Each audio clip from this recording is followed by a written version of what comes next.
Bonjour à tous, bienvenue dans ce nouveau 12-14 et aussi dernier 12-14 de cette année 2025 qu'on a souhaité consacrer à la question de la demande d'asile pour essayer d'aller voir un petit peu plus précisément quels sont les impacts et les conséquences potentielles que peut avoir cette demande d'asile sur les questions de logement des demandeurs.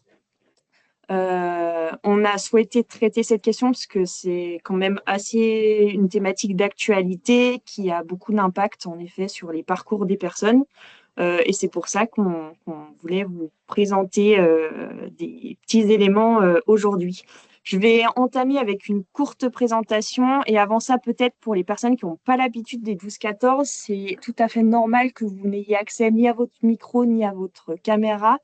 On aura un petit temps d'échange à la fin du 12-14 où vous pourrez soit en levant la main au-dessus de votre écran, en appuyant sur lever la main, vous pouvez demander à prendre la parole et dans ce cas-là, on peut vous activer la possibilité de prendre possession de votre micro et vous pourrez poser votre question à l'oral. Sinon, pendant toutes les interventions, n'hésitez pas à interagir dans la conversation, dans le chat pour faire vos remarques ou compléter ou poser vos questions et on les prendra également si elles sont écrites à la fin du webinaire avec nos intervenantes.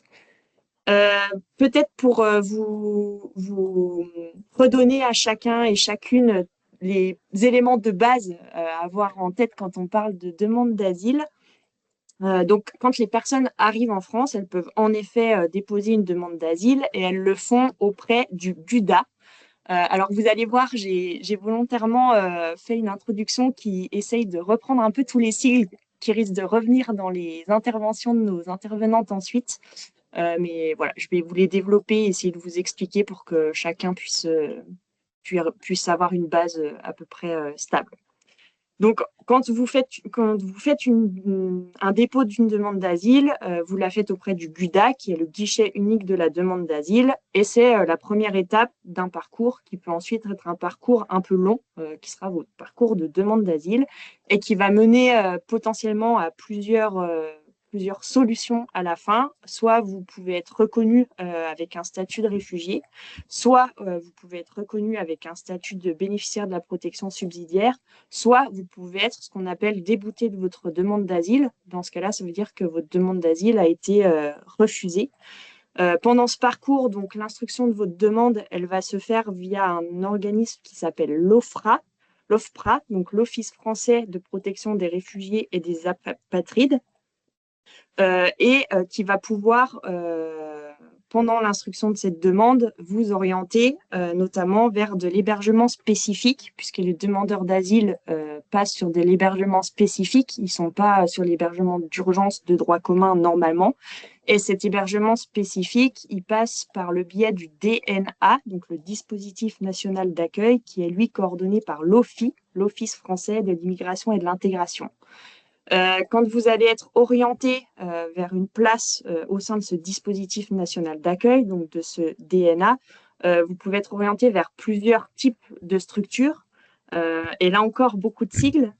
Pour les principales structures qui ont le plus de stock de place, on va dire ça comme ça, vous allez avoir le CADA, le Centre d'accueil pour demandeurs d'asile, l'UDA, l'hébergement d'urgence pour demandeurs d'asile, et ensuite des PRADA, Programme d'accueil et d'hébergement des demandeurs d'asile, des CAES, Centres d'accueil et d'examen des situations administratives, ou des CPH, Centres provisoires d'hébergement, sachant qu'en Isère, fin 2023, on comptait environ sur ces différents types de structures, 2300 places fin 2023. 2300 places qui sont en fait le stock, mais qui ne sont pas des places systématiquement libres au moment où les personnes vont faire leur demande d'asile, puisqu'elles peuvent être occupées par d'autres demandeurs pendant ce temps-là.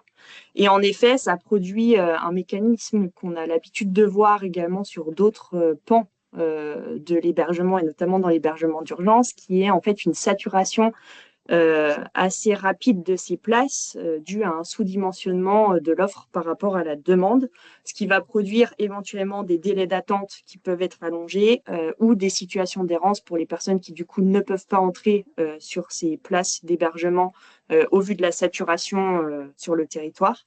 Et tout ça va avoir des impacts sur lesquels nos intervenantes reviendront probablement, mais des impacts de l'instabilité résidentielle pendant toute la procédure, due à une incertitude un petit peu permanente, à un état de stress que ça peut générer et à la vulnérabilité aussi des personnes qui peuvent avoir des effets en cascade, et je pense notamment aux effets sur la santé mentale que ça peut produire.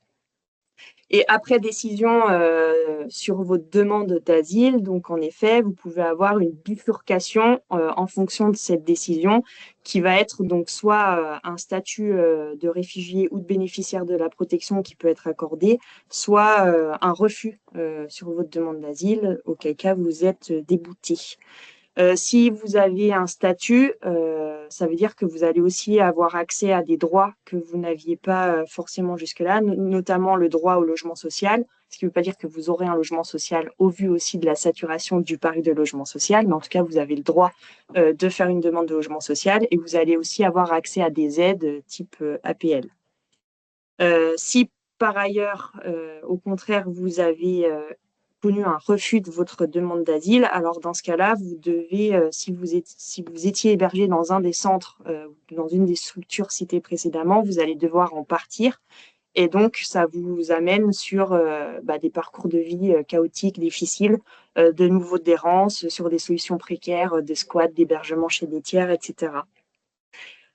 Donc, c'était voilà, pour vous refaire un petit panorama de base qui sera repris ensuite dans les différentes interventions.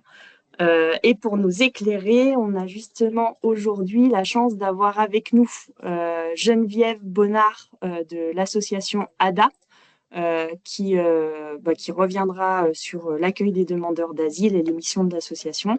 Et ensuite, une lecture et un focus à deux voix réalisé par deux juristes de la date, donc Violette Bérard et Elisabeth Roland-Vézian, qui prendront la parole ensuite. Et donc, je propose de passer directement la parole à Geneviève. Merci. Je suis bénévole et coprésidente de l'association ADA. C'est important d'avoir les deux rôles, en fait, parce que on est en contact, je suis en contact direct avec les demandeurs d'asile. Je vais vous parler donc du parcours du demandeur d'asile. Je ne sais pas si on voit le dessin. Voilà, parfait. Alors, c'est pas très, très gros, mais bon. Comment ça se passe? Une personne qui arrive en France et qui veut demander l'asile. Donc, la première chose qu'elle va faire, c'est qu'elle va se rendre, donc, si elle vient nous voir alors qu'elle n'est pas passée à l'ASPADA, nous, on va l'envoyer tout de suite à l'ASPADA, c'est-à-dire à la structure de premier accueil des demandeurs d'asile, donc, qui est représentée par les deux personnes qui interviendront après.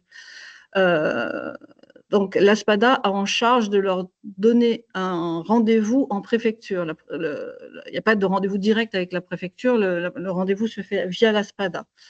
Il n'empêche que toutes les personnes qui passent à l'ASPADA viennent ensuite nous voir car nous avons la charge de faire la carte au tarif solidaire pour les transports en commun de l'agglomération.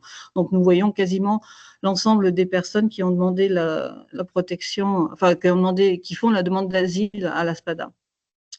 Donc, une fois que ces personnes sont arrivées à l'ASPADA et ont leur rendez-vous à la préfecture, donc ils se rendent à la préfecture, effectivement, donc ce qu'on appelle le GUDA, le guichet unique pour demandeurs d'asile. En fait, ce guichet, il est constitué de deux bureaux. D'abord, le bureau de la préfecture qui va déterminer, qui va reprendre l'identité de la personne, essayer de bien voir quelle est la personne, de quel pays elle est originaire, et puis par où elle est passée. Si la personne, en fonction de ça, elle va décider de la procédure dans laquelle la personne sera placée. En fait, il y a trois types de procédures. Il y a une procédure normale, c'est la procédure normale, voilà. La procédure accélérée, qui n'a de nom que accélérée, mais qui est donnée à certains types de demandeurs d'asile, et puis la procédure Dublin.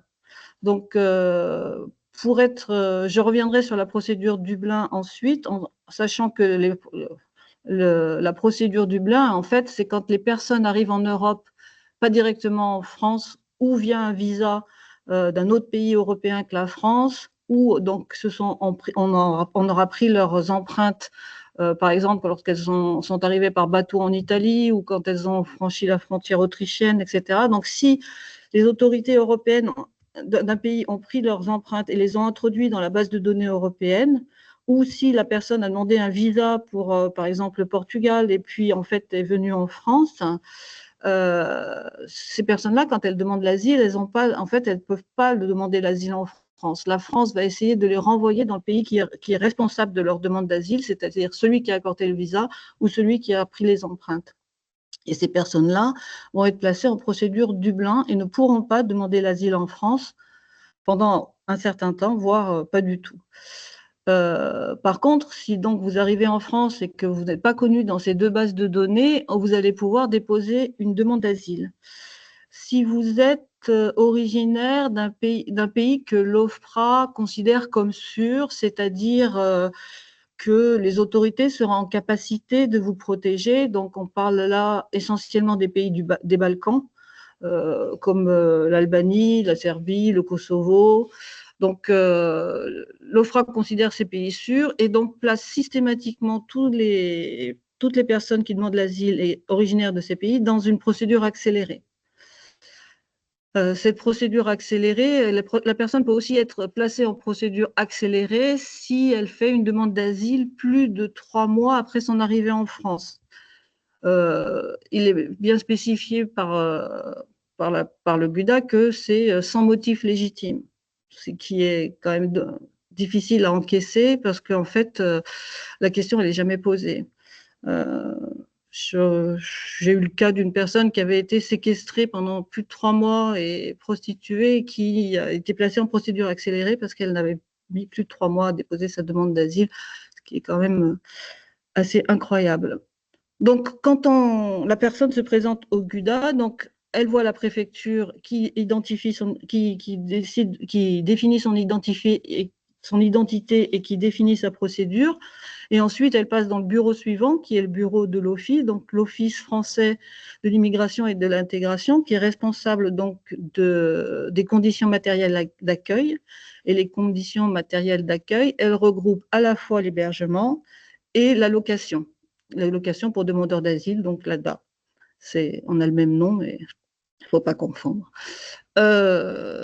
Donc, une partie quand même, je dirais que plus de la moitié des personnes ont droit aux conditions matérielles d'accueil. Donc, elles vont recevoir une carte qui ressemble à une carte bancaire, mais qui n'est pas une carte de retrait, qui n'est qu'une carte de paiement, qui peut être utilisée uniquement pour faire des paiements. Cette carte, elle leur est remise à la sortie donc, de leur rendez-vous à la préfecture, à savoir qu'ils vont quand même attendre 45 jours avant que cette carte soit créditée. D'accord ? Et puis, il y a les autres qui n'ont pas le droit aux conditions matérielles d'accueil parce qu'elles ont mis plus de 90 jours à déposer leur demande d'asile, parce que si elles ont été enregistrées à une frontière, on a mal enregistré leur nom, les gens se sont trompés, donc elles seraient rentrées sous une fausse identité. Enfin, il y a tout un tas de raisons aussi pour pouvoir ne pas donner les conditions matérielles d'accueil. Donc, ces personnes qui sont en procédure normale ou procédure accélérée vont retourner à la SPADA pour remplir le dossier que leur a remis la préfecture. Dans ce dossier, donc, va y avoir un récit qui va être fait dans lequel la personne explique les raisons pour lesquelles elle a été obligée de quitter son pays. Et tout ça, c'est envoyé à l'OFPRA. Ensuite, la personne va être convoquée à l'OFPRA. Alors, l'OFPRA a tout dématérialisé, hein, donc tout se passe dans un espace numérique personnalisé. Donc, les gens ont ça sur leur téléphone.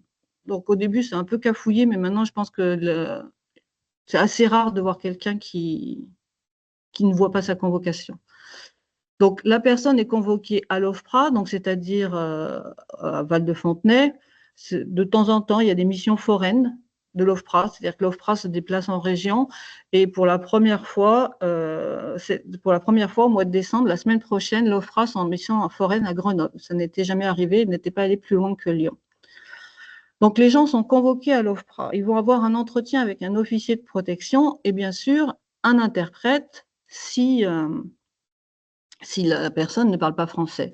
Il y a une liste de langues qui sont reconnues par l'OFPRA et les gens doivent choisir une langue parmi celles qui sont proposées. Cet entretien, c'est quelque chose extrêmement important parce que c'est le seul endroit, c'est le seul moment où la personne va pouvoir raconter son histoire. Certes, elle a écrit son récit, mais le récit, c'est juste pour établir une trame, en fait, pour savoir quel type de questions l'officier va lui poser. Donc, cet entretien est extrêmement important. Et nous, à l'ADA, nous avons une équipe de bénévoles qui font des simulations, je ne vais pas dire des jeux de rôle parce que ça n'est pas un jeu, mais vraiment des simulations où le bénévole va se comporter un peu comme un officier et poser des questions et va pouvoir donner des conseils en disant bah, là, il faut falloir développer un peu plus sur ce genre de choses parce que c'est souvent la raison pour laquelle l'OFPRA donne des rejets, c'est parce que ils n'ont pas, il n'y a pas eu assez de détails, c'est pas convaincant. C'est pas du vécu, comme ils disent. Donc cet entretien à l'OFPRA, il commence à nouveau par une vérification d'identité. On va demander quelles sont les personnes de la famille quels sont les parents de la personne, s'ils sont toujours vivants, où est-ce qu'ils sont, où est-ce que la personne a vécu dans son pays, pour vérifier déjà aussi qu'elle est bien originaire du pays qu'elle a dit.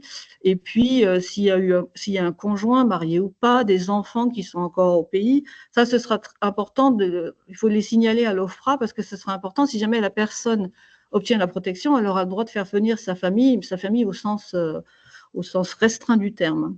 Mais ça, je pourrais vous l'expliquer après. Donc ça, c'est la première partie de l'entretien. Et puis ensuite vient la partie qui concerne les craintes en cas de retour dans leur pays. Donc, suivant le type de demande, si c'est des personnes qui sont persécutées pour leur orientation sexuelle, ou si c'est des mariages forcés, ou si c'est pour protéger une petite fille de l'excision, les questions vont être différentes, mais en tout cas, c'est un peu toujours la même trame. Donc, nous, on essaye de les préparer à cet entretien.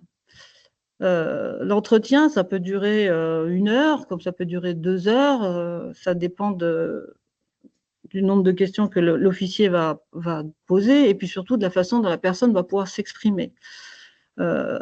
C'est assez fréquent que l'entretien ne dure qu'1 heure. Le problème, c'est que s'il y a un interprète, dans un entretien d'1 heure, il y en a la moitié du temps qui est pour l'interprète, donc on voit que c'est des entretiens qui sont relativement courts.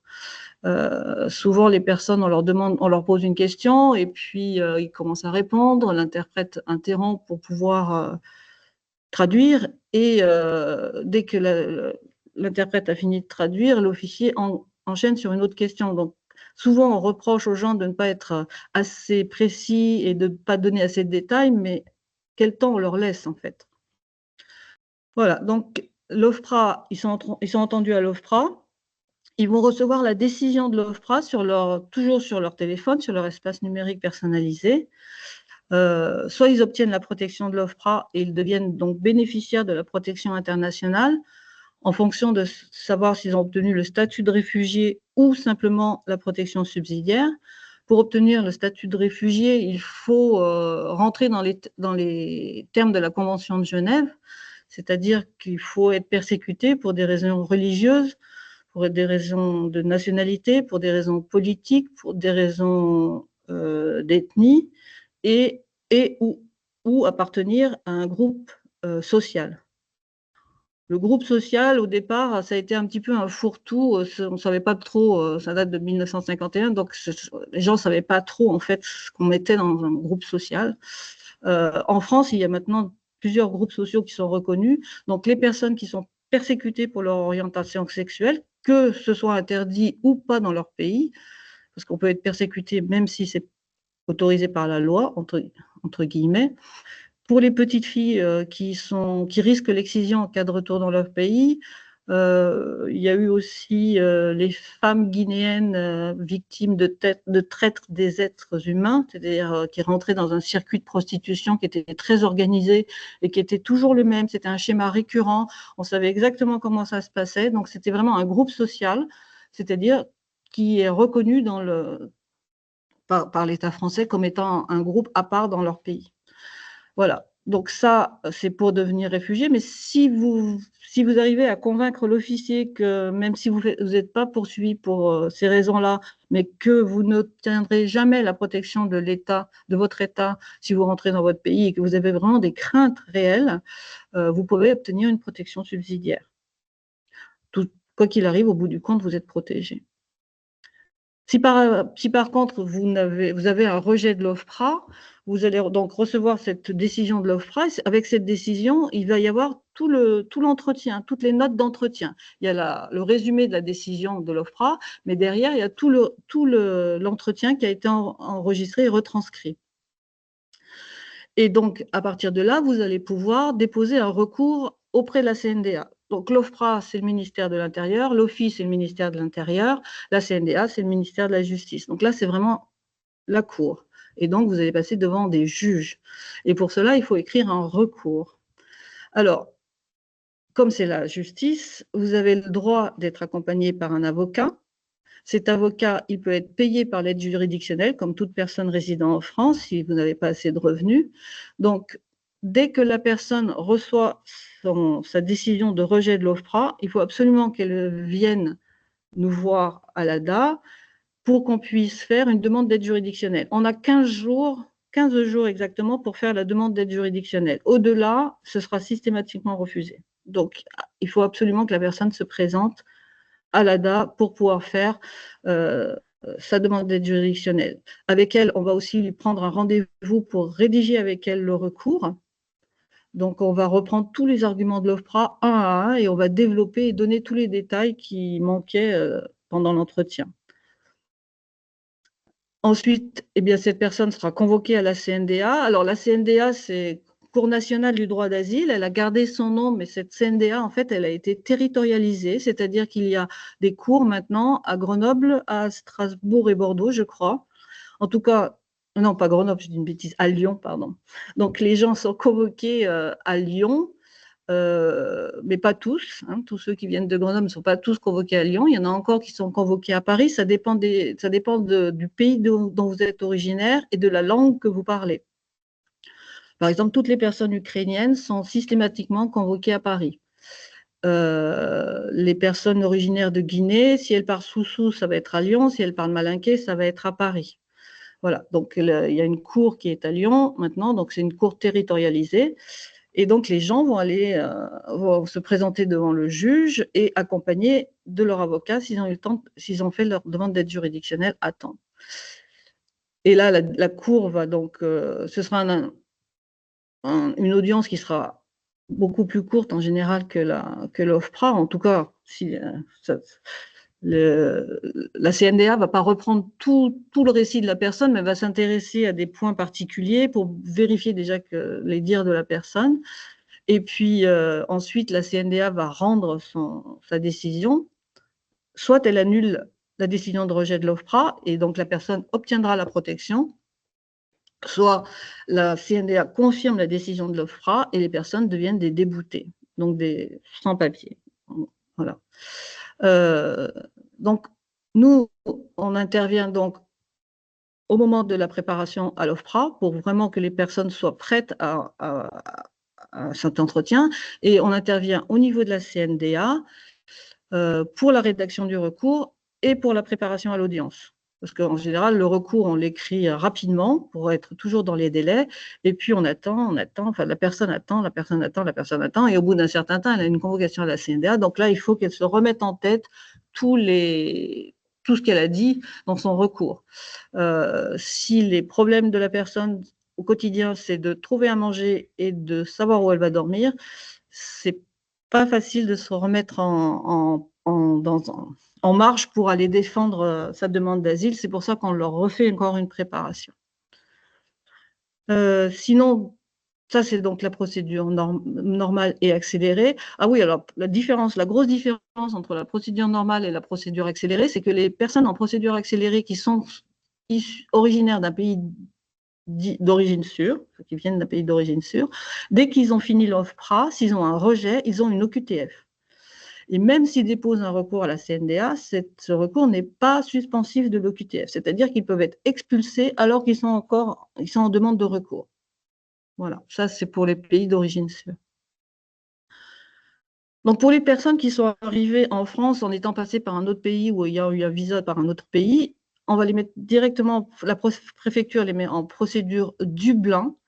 Et ces personnes-là, elles sont convoquées tous les mois à Lyon. Elles doivent se présenter elles ont un calendrier, un échéancier où elles doivent se présenter tous les mois.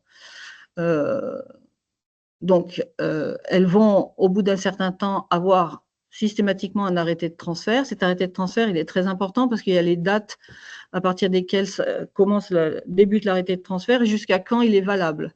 Si la personne, elle n'est pas transférée à la date d'échéance de l'arrêté de transfert, à ce moment-là, elle aura le droit de déposer sa demande d'asile en France.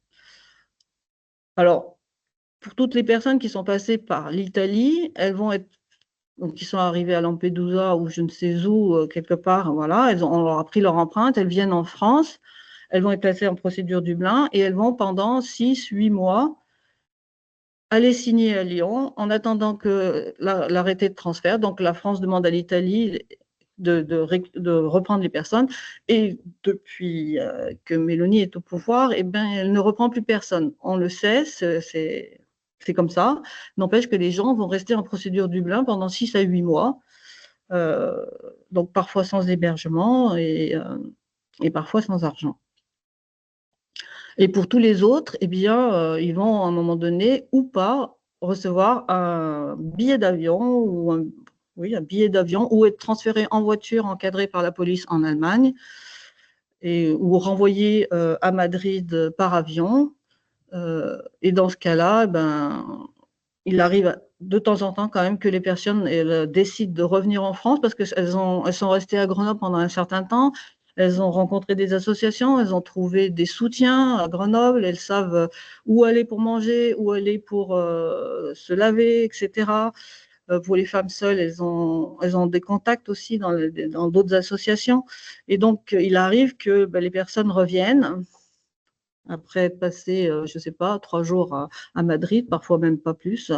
Elles repassent la frontière, elles reviennent à Grenoble, elles retournent à l'Espada, elles reposent une demande d'asile et elles sont à nouveau placées en procédure du blanc et à nouveau elles devront se rendre à Lyon. Est-ce que je continue? Oui, je n'ai pas vu le temps passer, je ne sais pas. Le temps est en effet déjà un petit peu écoulé. Euh, D'accord. je ne sais pas si vous aviez enfin, là, du coup, moi, ce que j'entends, en effet, c'est on commence à voir apparaître cette question des mobilités qui, du coup, aura probablement un impact sur l'instabilité aussi de l'hébergement. Donc, où je commence à tirer un petit peu les fils qui vont nous amener à la deuxième intervention. Ouais, Et en effet, cette question des moyens de subsistance, notamment par voilà. l'ADA, l'allocation, qui est pas toujours, qui en fonction des décisions sur la demande va Mm. arriver ou ne pas arriver. Il y a ces 45 jours de latence que vous avez évoqué aussi, qui fait que pendant 45 jours, j'imagine que les gens sont sans ressources, en tout cas Exactement. financières, ce qui va, à mon avis, aussi pouvoir avoir des impacts sur leur solution d'hébergement et de logement. Ce que je voulais juste dire, c'est qu'en fait, nous avons pris la décision de n'accompagner que les personnes qui n'étaient pas hébergées dans le dispositif national d'accueil, parce qu'en fait, on reçoit beaucoup de monde et que c'est un accompagnement qui est long dans la durée, qui demande beaucoup de travail et d'investissement des bénévoles. Et donc, les personnes que nous, on côtoie au quotidien, c'est des personnes qui sont non hébergées. Et en Et effet, qui même, doivent du coup représenter quand même une grande partie aussi des personnes concernées par une demande d'asile. en tout cas, au début, pas tout le monde. Oui. Et Oui. après, bah, après, elles sont plus ou moins hébergées dans le temps et à ce moment-là, elles sont accompagnées par des travailleurs sociaux dans les structures d'accueil. Oui. Et sur les profils peut-être des personnes du coup non hébergées, accueillies à l'ADA, est-ce que c'est plutôt des familles ou ça, enfin, vous Alors, repérez des profils types ou pas nécessairement? non, on n'a pas de profil type, mais ça fait 2 ans qu'il y a plus de femmes qui arrivent que d'hommes. Donc, on a plus de femmes qui viennent nous voir, qui sont en demande d'asile. Donc, ce que nous, on appelle les primo-arrivants, là, des femmes enceintes, des femmes avec enfants, des femmes seules, et qui sont des proies quand elles sont à la rue. Donc, Ouais. effectivement, quand on les voit pour la première fois ou chaque fois qu'on peut être amené à les rencontrer, si on sent que c'est difficile, on fait des signalements au 115, on écrit à l'office. Si elles ont droit au CMA, aux conditions matérielles d'accueil, mais qu'elles ne sont pas hébergées, on insiste en donnant les vulnérabilités, en demandant à ce qu'elles soient prises en charge, etc. Et puis, on fait ce qu'on peut, hein. Est-ce que vous avez des relais, peut-être, du coup, vous commenciez à citer un peu les partenaires là, institutionnels, enfin 115 OFI, mais peut-être que vous avez aussi des partenaires plus associatifs Alors, oui, vers lesquels.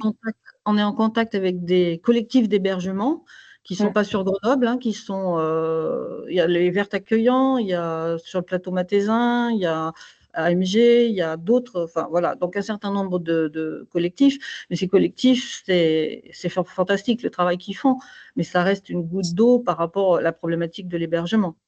mm, Et puis, c'est compliqué. On ne peut pas demander à des hébergeurs d'accueillir des gens qui ne parlent pas français ou pas anglais, parce que ça pourrait poser des problèmes.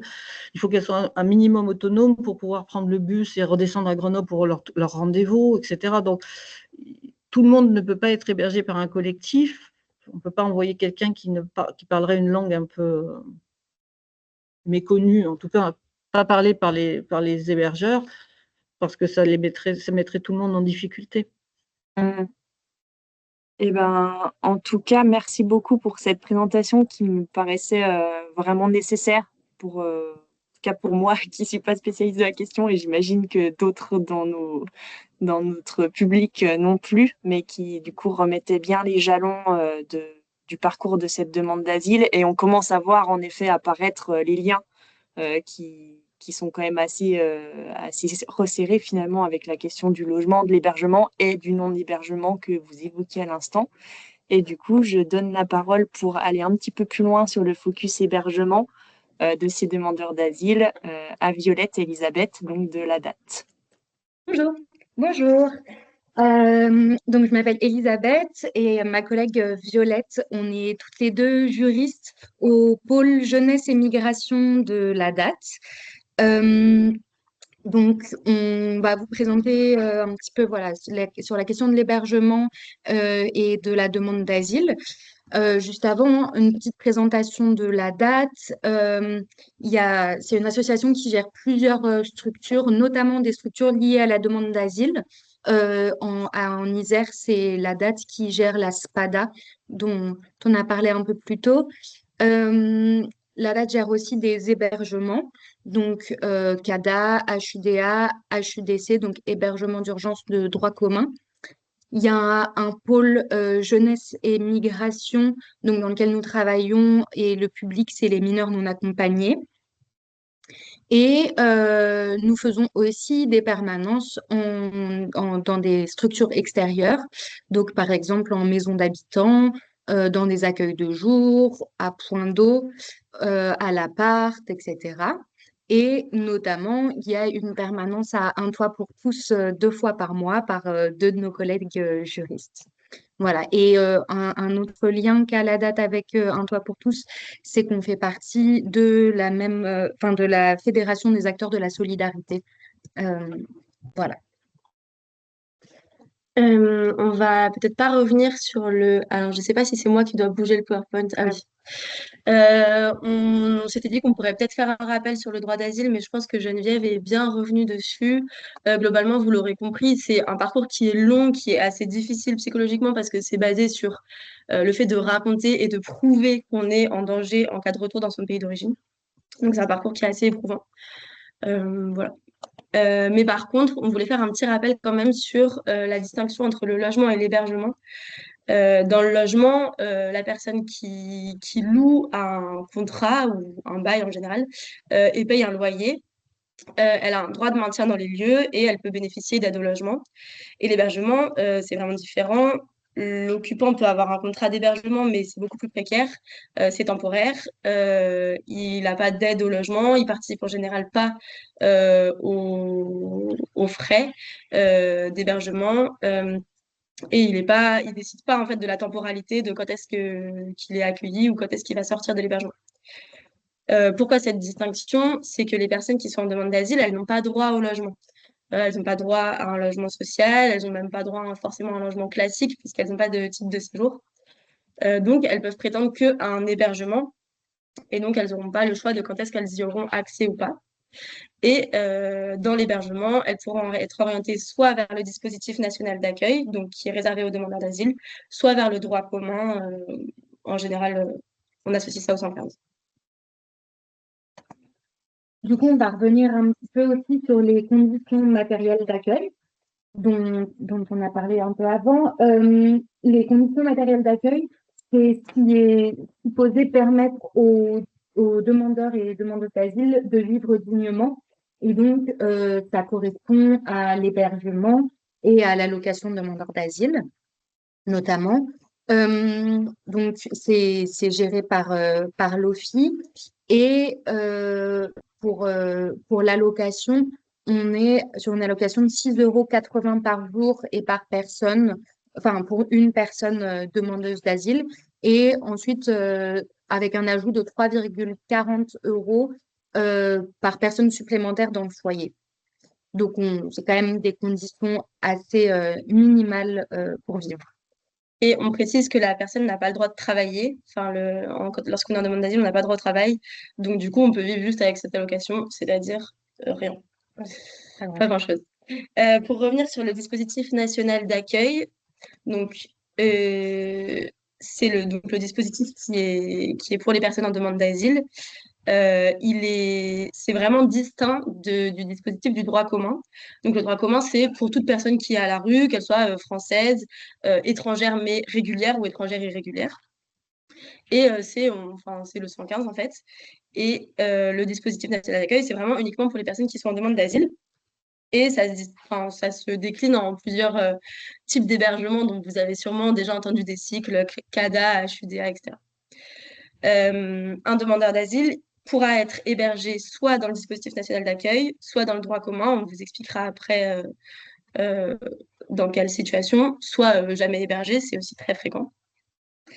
Et pour le dispositif national d'accueil, il faut savoir que c'est un régime juridique d'exception parce qu'il est basé uniquement sur le fait que la personne est en demande d'asile. C'est-à-dire que si sa demande d'asile se termine parce qu'elle est déboutée ou même parce qu'elle a eu l'asile, son droit à l'hébergement est immédiatement remis en question et elle peut être remise à la rue même en plein hiver. Il n'y a pas de trêve hivernale qui s'applique dans ce dispositif. Donc, c'est pas forcément ultra favorable d'être dans le dispositif national d'accueil.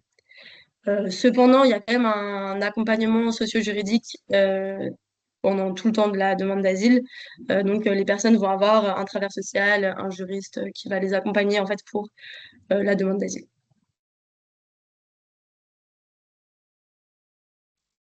Il faut bouger le diapo. Pardon. Donc, on va peut-être pas revenir sur le parcours de la demande d'asile qui a déjà été fait avant, mais on va le regarder du coup sous le prisme de l'hébergement. Donc, une fois qu'il y a cet entretien à l'OFII pour évaluer un petit peu la vulnérabilité de la personne, et dans cette vulnérabilité, on prend en compte son besoin d'être hébergé et notamment son droit aux conditions matérielles d'accueil, que je vais certainement abréger en CMA pour la suite. Du coup, il y a un petit peu trois situations possibles. Donc, soit la personne a le droit au CMA et elle est prioritaire, donc c'est-à-dire les femmes, les enfants, les familles, les personnes malades. Dans ce cas-là, elle sera fléchée sur un hébergement en centre d'accueil de demandeurs d'asile ou un autre hébergement du DNA. Et elle va avoir l'allocation pour les demandeurs d'asile.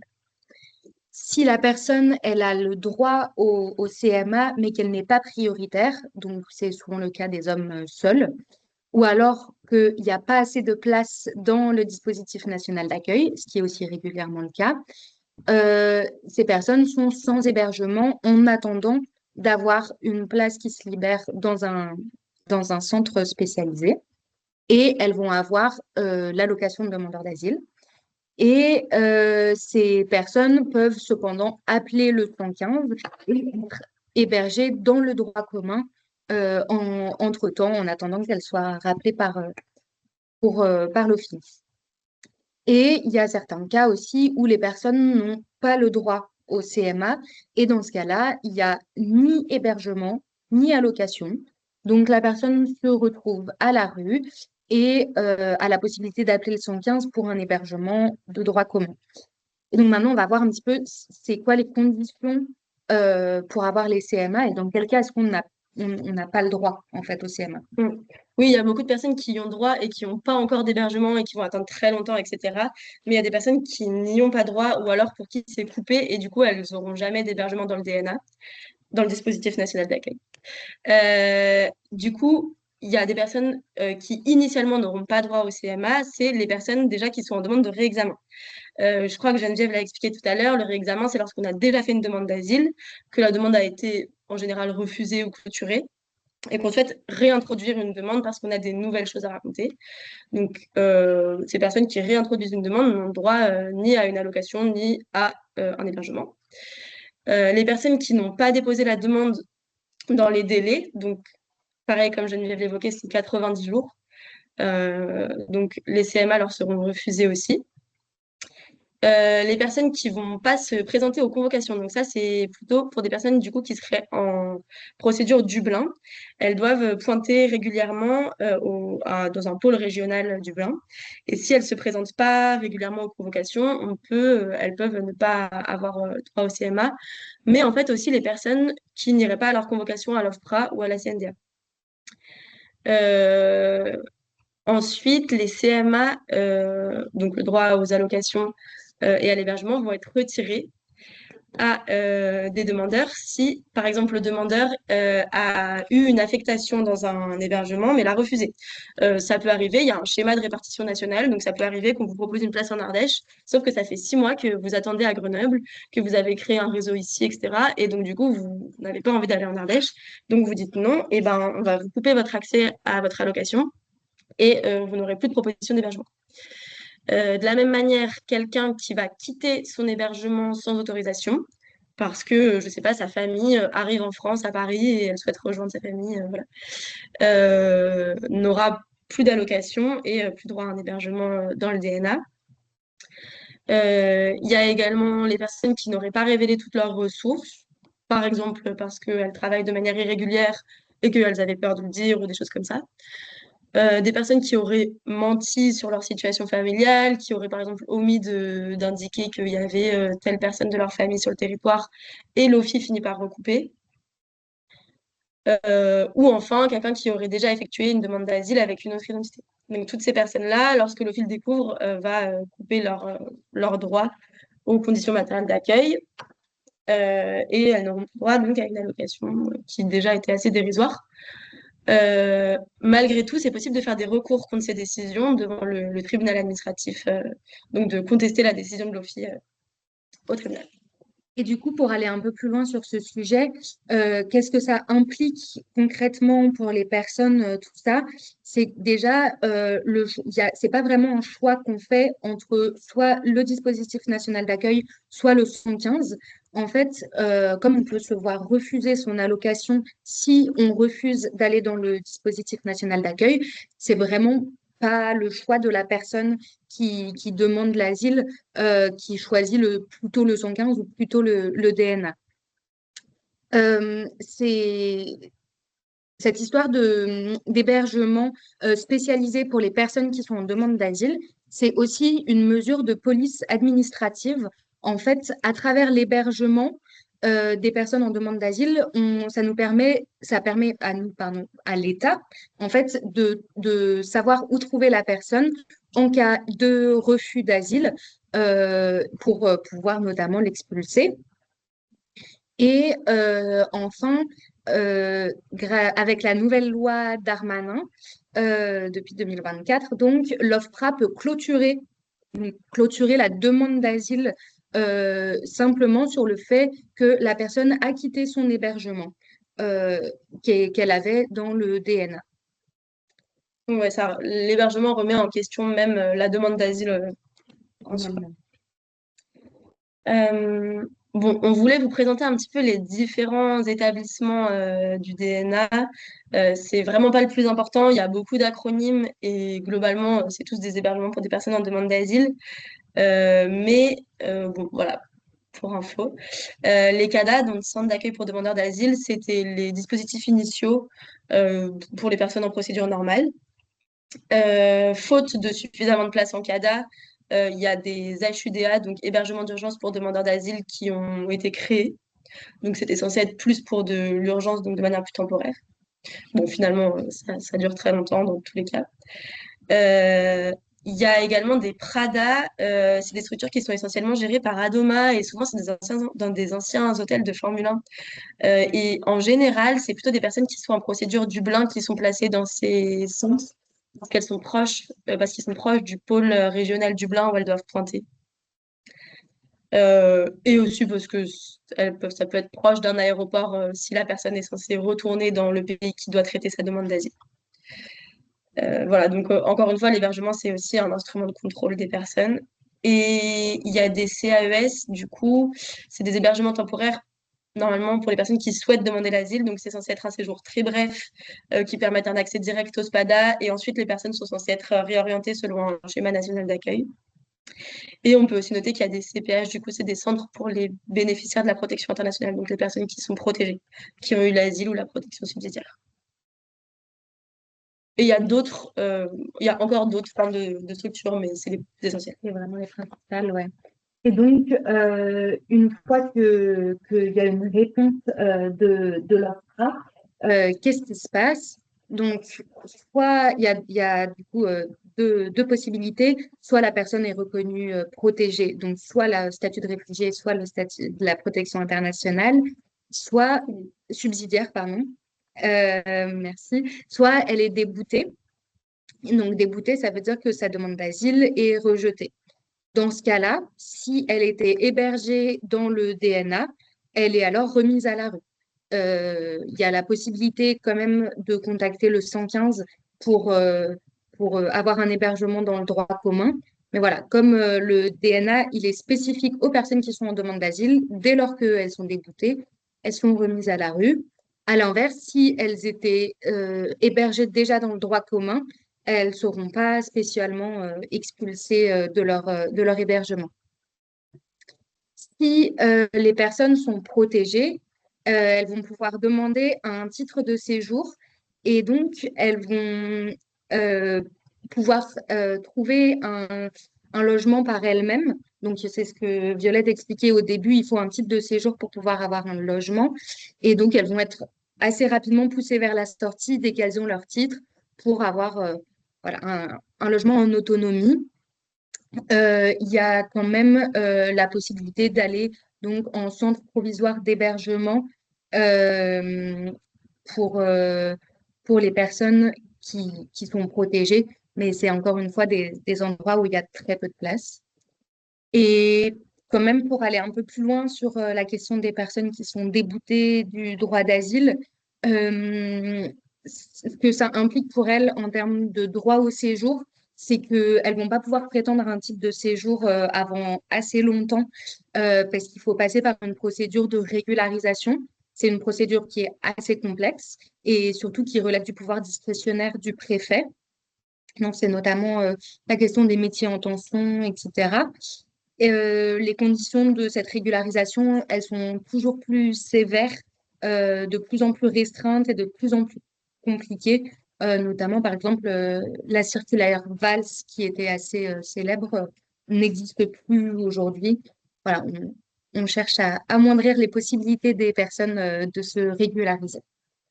La circulaire Valls, elle permettait, par exemple, de demander un titre de séjour si on avait un enfant scolarisé depuis 3 ans ou des trucs comme ça. Et du coup, ça n'existe plus du tout. C'est vraiment, en fait, quasi exclusivement les métiers en tension, quasiment. Quelques chiffres. En 2024, en France, il y avait environ 100 000 places dans le dispositif national d'accueil. Comment 50 000 en CADA, 40 000 en HUDA, 5 000 en PRADA, 7 000 en CAES et environ 11 000 places pour les personnes protégées. Ah oui, il y a une petite coquille, c'est écrit 1000, mais c'est plutôt 11 000. En comparaison, sur la même année 2024, il y a 157 000 personnes qui ont demandé l'asile.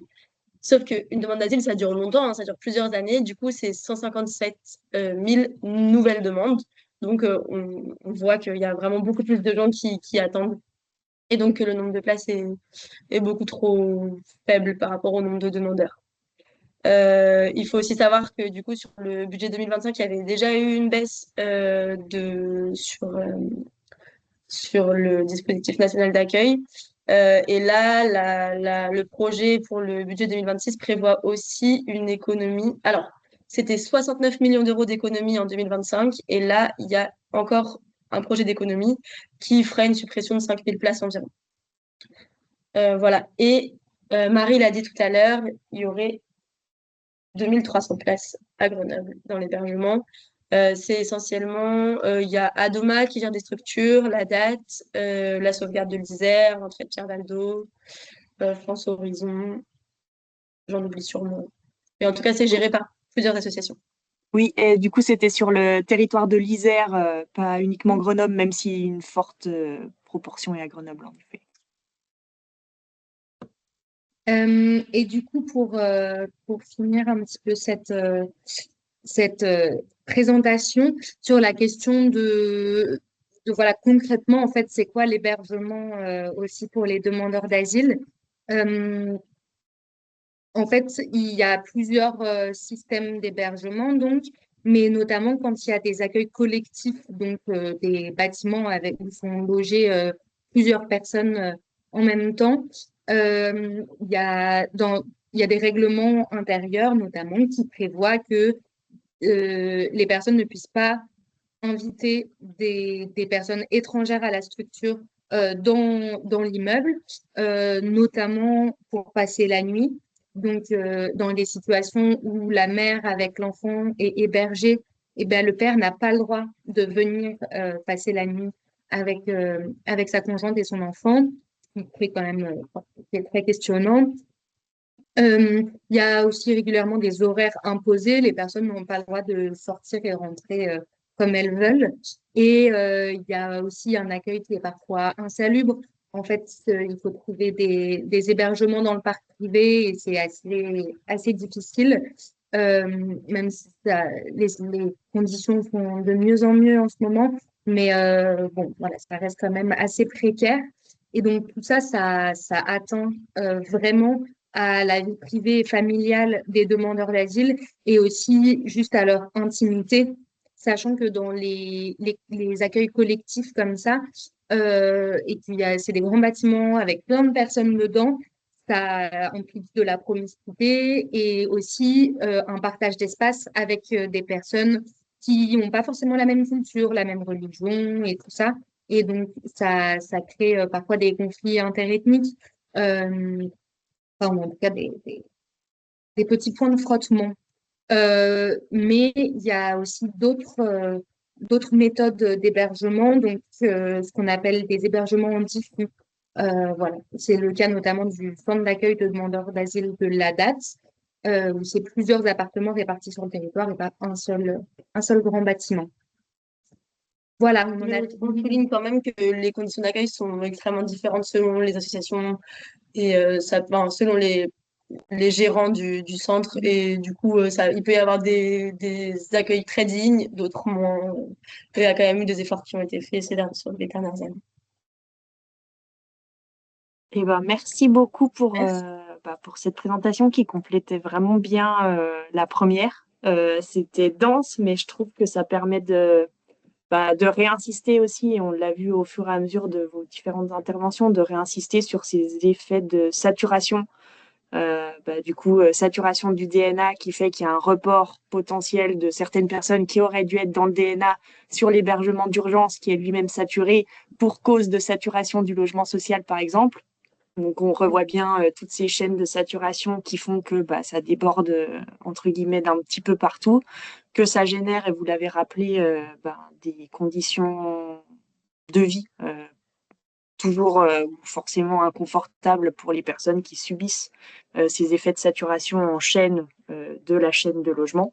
On va dire ça comme ça. Je trouve aussi intéressant de rappeler les profils diversifiés. On a parlé, en tout cas, Geneviève tout à l'heure a évoqué l'évolution sur ces dernières années des femmes et notamment l'impression qu'il y avait de plus en plus de femmes dans les personnes demandeuses d'asile.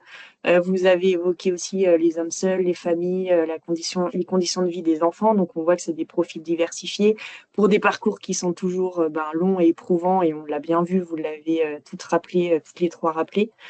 Donc j'ai trouvé que c'était intéressant de pouvoir revoir toutes ces problématiques qui en fait s'accumulent et font que c'est les personnes en blockchain qui reprennent dans la figure tous les impacts négatifs que ça peut avoir. Moi, j'avais peut-être une question, je vois qu'il n'y en a pas pour l'instant, qui sont posées dans la conversation. Donc, je rappelle, n'hésitez pas à poser vos questions dans le chat si vous en avez ou vos remarques à l'écrit et nos intervenantes pourront apporter des précisions ou des réponses si nécessaire. Alors, si ce n'est pas conversation, essayez QR. Des fois, c'est peut-être QR qu'il faut utiliser en haut. Sinon, vous pouvez aussi lever la main et puis poser votre question à l'oral. Donc, n'hésitez pas. En attendant qu'il y ait des remarques ou des questions, moi, j'en avais quelques-unes que je peux peut-être vous poser. Mais notamment, est-ce que ça vous arrive souvent? Du coup, je crois que c'était Violette qui a dû évoquer le fait que les hébergements pouvaient aussi devenir des instruments de contrôle, finalement. Est-ce que c'est des choses que vous constatez régulièrement, des personnes qui refuseraient d'aller dans un hébergement justement par crainte d'être contrôlées et par crainte des impacts que l'hébergement, du coup, pourrait apporter sur leur vie quotidienne? Moi, j'ai l'impression que c'est tellement long et laborieux d'obtenir une place dans un hébergement que souvent les personnes ont plutôt envie d'être hébergées, même si ça peut avoir des impacts négatifs. Et je dis pas tout le temps, hein, vraiment. Enfin, je pense que Geneviève, tu pourras peut-être apporter de la nuance, mais en fait, c'est une procédure qui est tellement difficile psychologiquement. Il y a plein d'étapes, c'est vraiment compliqué. Et du coup, juste, je pense que pouvoir dormir à l'intérieur, ça peut déjà être important. Enfin, voilà, en tout cas, c'est un peu dur de traverser tout ça là. Le temps pour rentrer dans le DNA, donc pour obtenir un hébergement, effectivement, il est long. Et bon, les personnes qui sont en grande vulnérabilité, elles ne vont pas hésiter non plus à prendre cet hébergement. Mais des fois, l'hébergement, il est loin, ça peut être en Savoie, en Haute-Savoie. Alors, si les gens ont effectivement établi des contacts sur Grenoble et qu'ils se retrouvent totalement isolés, sans aucune association à proximité pour se nourrir, parce que la location, elle est quand même assez faible. Surtout quand on rentre dans le DNA, quand on n'est pas hébergé, on a le droit à un peu plus. Mais quand on est hébergé, la location, elle est très faible, c'est de l'ordre de 200 € par mois. Euh, Si on perd tout contact avec les associations qui peuvent aider aussi bien d'un point de vue matériel au quotidien que d'un point de vue administratif et juridique pour la demande d'asile, il arrive que les gens préfèrent ne pas partir, quoi, ne pas s'éloigner. Oui, on a Cécile, qui est intervenante socio-juridique à la SPADA, qui dit qu'elle constate très régulièrement des refus d'hébergement par les demandeurs d'asile, notamment lorsque c'est pas à Grenoble. Et on avait une deuxième question du coup qui est apparue dans le chat qui demande de qui relève la construction d'hébergement. Enfin, à qui revient cette compétence plutôt. Donc j'imagine que c'est l'État, mais peut-être que je me trompe. Alors là, piège. Mais je pense que c'est. Enfin, En fait, c'est l'OFI qui fait des appels à projets pour que les associations candidatent pour gérer un hébergement. Du coup, je pense pas qu'il y ait vraiment quelqu'un qui finance la construction d'hébergement, mais il y a plutôt des assos qui vont euh, avoir un lieu qu'elles vont pouvoir investir et être financées par l'OFI pour ça. Donc voilà, je préfère répondre.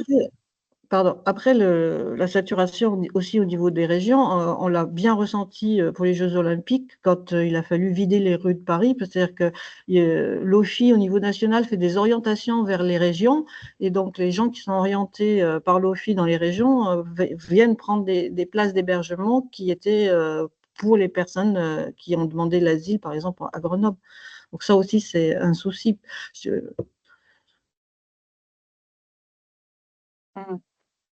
et en effet, il y a Arthur qui précise que c'est des opérateurs qui produisent à partir d'appels à projets. C'est ce que vous disiez. Donc, merci pour ces précisions.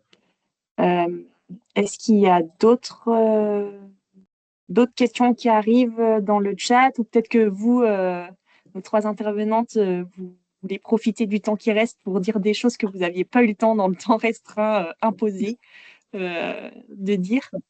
Oui, nous, à l'ADA, on s'arrête pas à partir du moment où la personne, elle est protégée ou elle est déboutée. D'abord, pour les débouter, on leur fournit une adresse administrative où ils peuvent recevoir le courrier de la Sécu, le courrier de l'école, etc. Et pour les personnes qui sont protégées, donc elles ont l'ouverture de leurs droits qui est faite par la SPADA. Ça, c'est depuis 2025, parce qu'en 2024, on a eu quand même de gros soucis avec Agir, qui a arrêté d'accompagner les personnes protégées à partir de juin 2024 parce qu'ils n'avaient plus les moyens financiers de les accompagner. Ils sont censés les accompagner dans le logement, dans le travail et dans l'ouverture des droits. Donc là, depuis janvier 2025, c'est la SPADA qui a repris l'ouverture du compte ANEF parce que, évidemment, tout est dématérialisé. Donc, vous imaginez bien que des personnes qui ne parlent pas la langue française, quand elles doivent faire une ouverture de compte, etc., c'est compliqué pour elles. Donc ça, c'est fait par la SPADA, l'ouverture du compte ANEF, l'ouverture des droits à la CAF, mais n'empêche que derrière, ben, dès qu'il y a un souci, un problème, quand les personnes ne sont pas hébergées, ben, elles n'ont pas de... Déjà, elles ont, leur adresse physique, leur adresse postale revient à l'ADA, elles reviennent à l'ADA, elles demandent leur adresse postale à l'ADA, et puis elles n'ont pas d'assistante sociale. Donc nous, on a une assistante sociale qui essaye de dépatouiller tout ce qui est problème de connexion, problème avec la nef, des demandes de titres de séjour qui ne sont pas prises en compte, les titres de voyage, etc. Donc en fait, on a un accompagnement qui va au-delà des demandeurs d'asile et qui va jusqu'aux réfugiés qui n'étaient pas accompagnés, qui n'avaient pas accès au DNA avant et qui n'ont pas plus accès à un hébergement quand elles obtiennent la protection.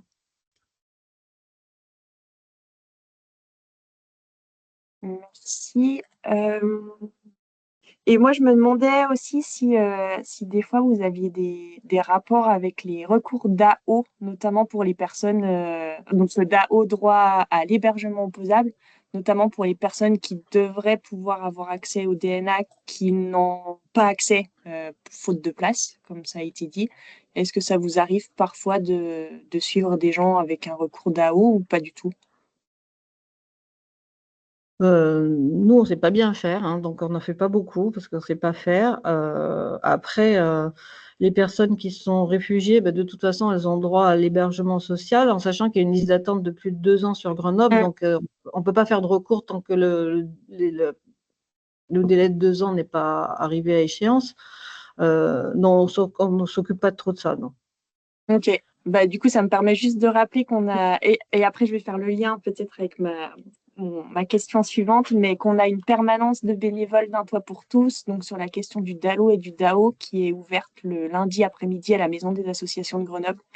Donc, si jamais vous pouvez orienter vers cette permanence. Euh, et mon autre question, enfin, c'est plus une remarque Et si qu'une je peux question. rajouter, Oui, vas-y, vas-y, vas-y. il y a aussi l'équipe juridique mobile, c'est un dispositif du CCAS qui fait ça, et le DAL aussi en fait pas mal. Super, merci pour les compléments. Et du coup, peut-être on ne l'a pas dit, mais Geneviève, vous avez parlé donc d'une salariée, mais donc on n'a pas reprécisé que vous, c'était salarié plus bénévole au sein de l'association. Oui, Et on à a. date, c'est que salarié, c'est ça? Ouais. Ouais. Voilà. Nous, on a 5 salariés, donc 3 qui sont plus spécialisés dans la demande d'asile et une assistante sociale qui s'occupe, qui prend en charge ceux qui ont réussi à avoir la protection. Et particulièrement, à l'ADA, on est une des rares associations à accompagner les gens dans la réunification familiale, parce que la réunification familiale, lorsqu'on obtient la protection de la France, c'est un droit. On a le droit de faire venir son conjoint ou sa conjointe et ses enfants mineurs de moins de 19 ans non mariés. Donc, c'est des restrictions assez importantes, hein. Mais en tout cas, alors là, la procédure de demande d'asile est déjà très longue. La procédure de réunification est aussi très longue. Il faut obtenir des passeports, des visas, si besoin, faire des recours quand la France refuse un visa, etc. Donc ça aussi, c'est des procédures très, très longues. Mais c'est un vrai bonheur de voir les familles réunies. Et nous, effectivement, on n'est que des salariés à la date, mais entre 150 et 200 salariés, je pense. Mais comme on l'a dit avant, on a beaucoup d'activités. Enfin, on n'accompagne pas que des personnes en demande d'asile. Nous, par exemple, on est avec des MNA qui peuvent aussi faire des demandes d'asile. D'ailleurs, enfin, Elisabeth peut en dire 2 mots après si vous voulez. Mais il y a aussi d'autres services. Et du coup, ce qui permet que l'asso fait un peu. Enfin, effectivement, nous, par exemple, on va aussi faire des réunifications. Enfin, on va un peu toucher à différentes choses liées au droit d'asile parce qu'on accompagne plusieurs publics différents. Au droit Et, des étrangers. Pardon. en effet, Elisabeth, tu pourras faire un petit point sur les ménages. Je pense que ça pourra peut-être intéresser certaines personnes qui nous écoutent.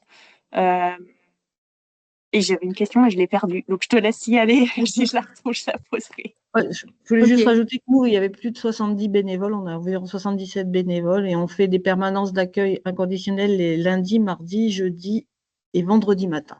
Voilà. Donc les gens qui ont une question à poser, ils peuvent venir à ces permanences et on tâchera de les renseigner ou les orienter vers d'autres structures. Et pour les mineurs non accompagnés mais non reconnus mineurs par l'ASE, c'est le Secours catholique et la CIMAD qui les prennent en charge. Super, merci. C'était ma question sur les permanences ouvertes pour que éventuellement les gens puissent s'orienter s'ils ont des situations qui pourraient trouver réponse auprès de vous. C'était ma question. Et vas-y, Elisabeth. Du coup, peut-être juste pour finir sur les permanences, la date aussi à des permanences téléphoniques tous les matins de 9h30 à 12h30. J'ai pas le numéro en tête, mais on pourra vous le mettre dans le chat. Et il y a aussi un système de permanence à l'écrit qui s'appelle Info Droit étranger, que vous pouvez retrouver sur Internet aussi et poser des questions sur des situations particulières. Et de permanence en maison des habitants, en accueil de jour. Enfin, n'hésitez pas à orienter les personnes vers là-bas, même si elles ne sont pas en demande d'asile. Oui, c'est pas que sur la demande d'asile, là, c'est vraiment sur tout le droit des étrangers. Mais on pourra envoyer dans le chat peut-être la plaquette des permanences, parce que il y en a beaucoup, il faut appeler en avance et tout ça. Ouais, ce serait top. Et du coup, pour faire un petit point peut-être aussi sur la situation de la demande d'asile pour les MNA. Donc les MNA, c'est ce qu'on appelle mineurs non accompagnés. Donc c'est des jeunes qui ont été reconnus comme mineurs et isolés sur le territoire français et qui sont donc pris en charge par l'aide sociale à l'enfance. Et tout ça, c'est géré par le département qui délègue donc parfois à des associations. Donc on a 3 sur l'Isère qui accompagnent des MNA. Nous, on fait partie avec la date. Et donc, on est amené à faire parfois des demandes d'asile pour des jeunes mineurs. Et c'est globalement le même parcours avec le GUDA, l'OFPRA et tout ça. Simplement, il n'y a pas besoin de prendre rendez-vous à la SPADA avant pour avoir un rendez-vous au GUDA. On peut passer directement à la préfecture. Et pour les mineurs qui sont effectivement encore mineurs au moment de leur demande, il n'y a pas d'entretien avec l'OFI, il n'y a pas de droit au CMA et tout ça, parce qu'en fait, c'est des jeunes qui sont déjà accompagnés par le département et donc qui ont un hébergement, qui ont des ressources financières, matérielles et tout ça. Donc voilà, ça fait une situation quand même assez différente là-dessus d'une demandeur d'asile majeur. Et quand même, pour les MNA, c'est plus facile d'obtenir l'asile. Je crois qu'il y a un taux de protection de plus de 70%. Ouais. Et Geneviève parlait de la réunification tout à l'heure. Donc, une personne majeure, elle peut faire venir sa femme et ses enfants, enfin, ou son mari, pardon. Et une personne mineure, elle peut faire venir ses parents et ses petits frères et sœurs mineurs. Voilà. Merci pour les précisions. Je vois pas. Alors, il y avait une question dans le chat sur l'aide que pouvait apporter un toit pour tous, mais Arthur y a répondu directement, donc je reviens pas dessus. Je vois pas d'autres questions, donc je pense qu'on va pouvoir clore. En tout cas, merci beaucoup. C'était vraiment très clair. Moi, qui suis pas du tout spécialiste, j'en ressors avec beaucoup d'informations, mais pour le coup, qui sont mises à peu près dans le bon ordre, je crois, dans ma tête. Donc, merci pour ça. Et puis, merci pour la clarté et le temps que vous nous avez accordé. Et à De rien. bientôt, peut-être. Bonne Merci à journée. vous de nous avoir Bonne proposé de journée. participer. Merci beaucoup. À une autre fois. Au revoir. Bonne journée. Bonne journée.